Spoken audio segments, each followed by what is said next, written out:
Bron Breaker has just delivered the final and fatal spear on Roman Reigns off the assist from his former wise man Paul Heyman.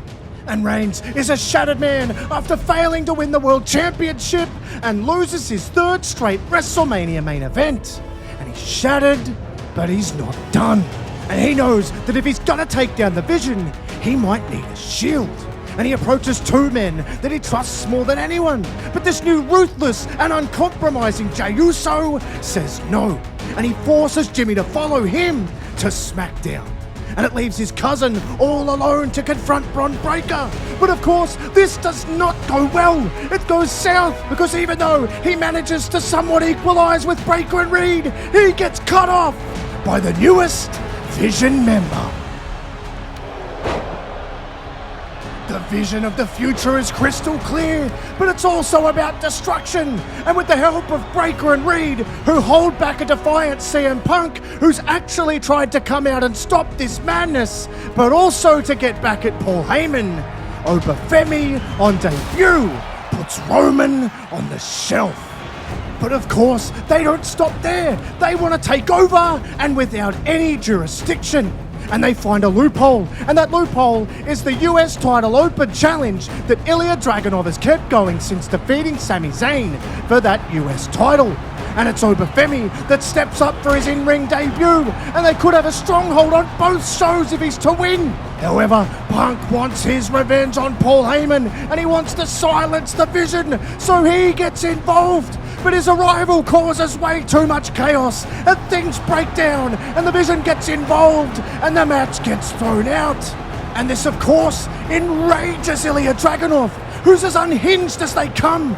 And he gets in Punk's face, but they don't get a chance to fight because both men get assaulted by the Vision. But as Punk fights off with Breaker, it leaves Dragunov at the mercy of this monster, and he pays for the interference of the Second City Saint by getting driven through the announce table exactly like Roman Reigns.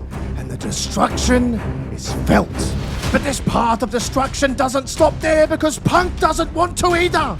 He wants to derail the Vision, and he envisions a way to do it, and that's taking the gold from Bron Breaker. But entering this space, as we've already seen, is incredibly dangerous because Punk once again finds himself surrounded. And Heyman says that he's warned Punk multiple times, but this is the final warning. Step away now or suffer the exact same fate as the tribal chief, and the exact same fate as the visionary Seth Rollins. But of course, Punk steps up and he actually fires the first shot, which goes about as well as you'd think, because he gets set upon and swiftly dismantled, only to be actually stopped by Bron Breaker, who tells the two monsters to leave some for him at Backlash. And that train of destruction rolls on there too, because Breaker goes full noise, and with Punk clearly not at 100%, he's ripe for the picking, but he shows the heart that you'd expect. But it's not heart that is going to win out against a monster like Breaker. And as Heyman watches on proudly, it's Breaker who takes another massive scalp and continues this incredible run. But what also continues is the destruction. Because now the two monsters hit ringside, and it's looking like it's going to go exactly the way it did for Roman Reigns. Burn it down! They look like they've seen a ghost. Rollins is back, and he's armed, and he goes berserk. He's a man possessed, and he goes crazy on anyone who moves, and the crowd is right behind him. He cracks all of the members as hard as he possibly can and actually forces them to retreat under the advice of Paul Heyman. But it's not only a wild moment because Rollins is back from a long injury layoff. It's wild because he saves CM Punk.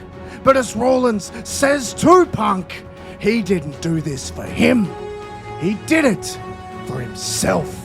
But what he also wants to do for himself is get back the championship he never lost. And just like Punk before him, he uses the only way that seems to get through to a guy like Bron Breaker, and that is pure violence. But he's the architect, and he does it through a series of smart hits, when he gets them at their most vulnerable, which is of course a tactic he learned from the Wise Man. And as he's pacing through backstage, it's the Wise Man that he sees, and he beelines for him, but he gets cut off by a perfectly timed spear from Bron Breaker, who now is as pissed off as anyone, and he wants to make an example of Rollins, and he picks him up and he drags him towards the ring. And you can see that this is going to go exactly the same way it did for Reigns. And Rollins is almost certainly going to be spending more time on the shelf. There's only one way that this goes.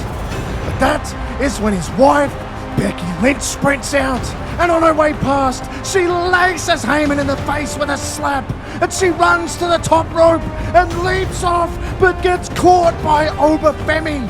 And now he just hoists her up on his shoulders, and there's nothing she can do but watch. And Breaker, very smugly, is gonna take Rollins out again. Of all the people to make the save, it's CM Punk. And he, just like Rollins did for him, swings the chair with all the energy that he has. But now, he isn't the only one, because Becky wants to do the same. But Obafemi grabs the chair off her, but he's quickly taken out by Seth Rollins, and he lays into him. And together, they quell the danger once more, showing more than anything that a trio, albeit a makeshift one, can be the difference. And it definitely plants a seed for Seth Rollins, who clearly ponders something when he hears Becky say, "You know what to do, Seth. You know what you gotta do. Make the call." And later that night, we do see Seth indeed making a call, but we don't know who it's to. And as soon as he notices the camera, he walks away. But he walks directly into Adam Pearce's office and demands a world title match. He claims that he can be the Shield for the WWE, and Pearce loves this idea because he's been a Shield to get the title out of a tyrannical faction before.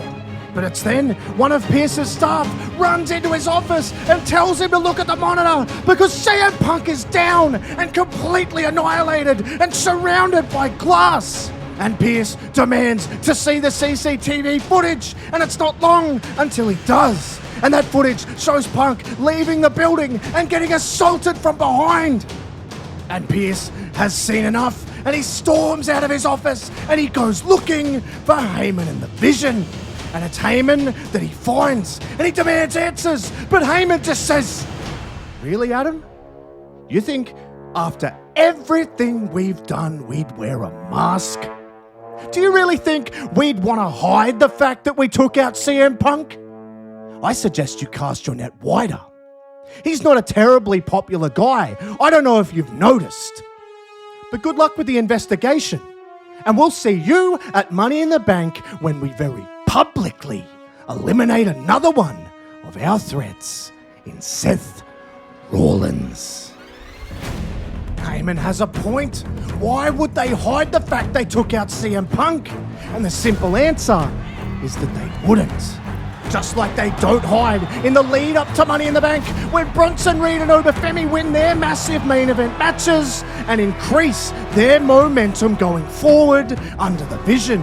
And it's starting to get scary, but nothing is more intimidating than a fired up Seth Rollins, who comes out looking much darker, and he comes out in the main event of Money in the Bank to get the much anticipated revenge on his former teammate, a man that he mentored and guided to the main event scene. He always said, though, that the future will have to go through him. And that's exactly what the future is going to have to do, because Rollins comes out with a fire of a man who was cost months of his career. And Heyman looks on concerned as Rollins actually outclasses and dominates Breaker like no one has been able to do since Roman Reigns. But those fears are allayed when Breaker shows exactly why he is the chosen one. And it turns into a knockdown, drag-out war with barely anything separating either men, except for the Oracle, who in his typical perfect timing finds the opening to exploit and once again cost Seth everything.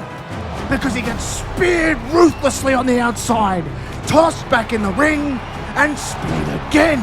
And Bron Breaker retains that championship.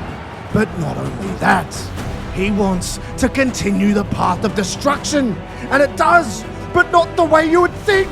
Because down backstage is Bronson Reed, and down backstage is Obafemi, and walking away from them is a pair of military boots. But walking back the other way is a more familiar pair of another man.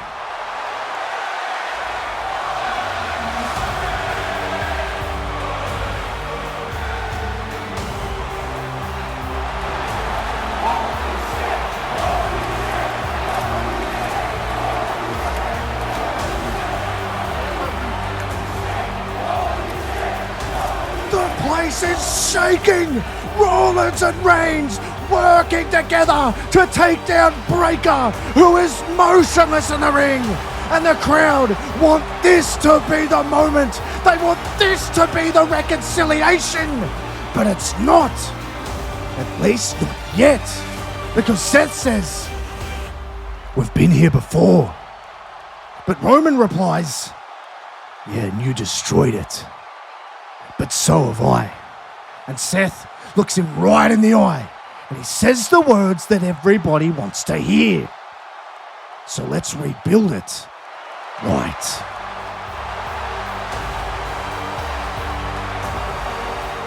The crowd know what this means. It's massive, but it's not the end of the show, because earlier in the night there was a certain ladder match that has grave consequences for the Vision.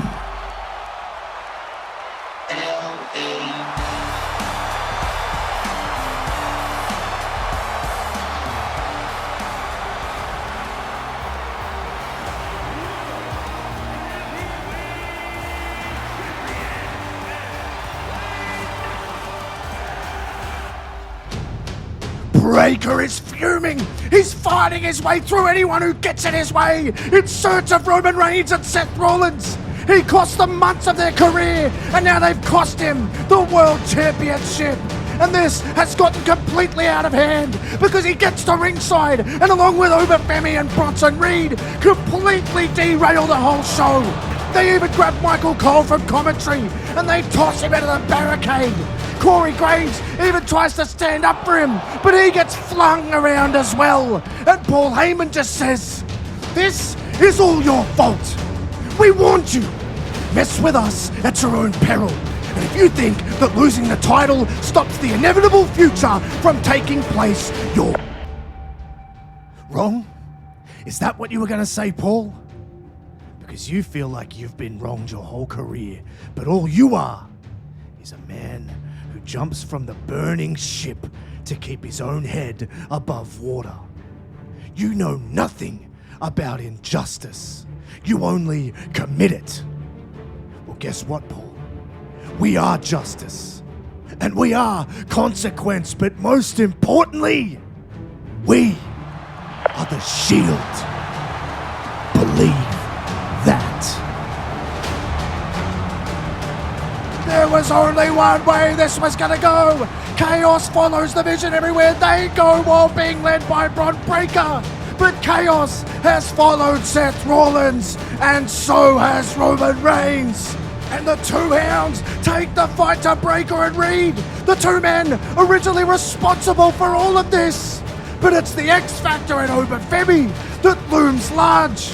But unluckily for him, he isn't the only new addition to a team.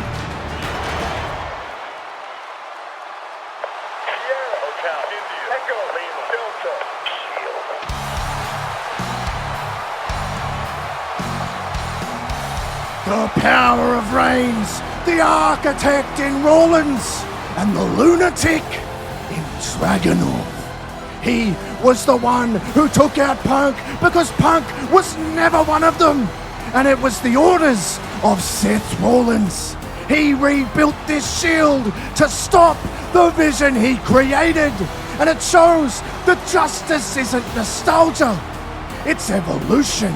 And as a unit, with the right ingredients, they are indeed unbesiegbar.